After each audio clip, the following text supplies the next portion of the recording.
میرے کریم آقا نے فرمایا، سیدہ زہرا سلام اللہ علیہا کے بابا نے فرمایا، جس نے آدم کو ان کے علم میں دیکھنا ہو وہ علی المرتضیٰ کو دیکھ لے، جس نے حضرت نوح کو ان کے فہم میں دیکھنا ہو وہ علی المرتضیٰ کو دیکھ لے، جس نے ابراہیم علیہ السلام کی حلیمی کو دیکھنا ہو وہ علی المرتضیٰ کو دیکھ لے، اور جس نے موسیٰ علیہ السلام کو ان کی ہیبت میں دیکھنا ہو وہ علی المرتضیٰ کو دیکھ لے، جس نے حضرت عیسیٰ علیہ السلام کو ان کی عبادت میں دیکھنا ہو وہ علی المرتضیٰ کو دیکھ لے، اور جس نے یحییٰ علیہ السلام کو ان کے زہد میں دیکھنا ہے وہ علی المرتضیٰ کو دیکھ لے، جس نے یوسف کے حسن کو دیکھنا ہے وہ علی المرتضیٰ کو دیکھ لے،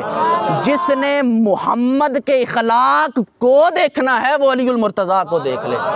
یہ نعرہ احباب گرامی، یہ نعرہ مولا کائنات کا نعرہ نہیں، یہ نعرہ تو آدم علیہ السلام کے علم کا نعرہ ہے، یہ نعرہ تو نوح علیہ السلام کے فہم کا نعرہ ہے، یہ نعرہ تو ابراہیم علیہ السلام کی حلیمی کا نعرہ ہے، یہ نعرہ تو عیسیٰ علیہ السلام کی عبادت کا نعرہ ہے، یہ نعرہ تو یحییٰ علیہ السلام کے زہد کا نعرہ ہے، یہ نعرہ تو یوسف کے حسن کا نعرہ ہے، یہ نعرہ تو مصطفیٰ کے خلق کا نعرہ ہے۔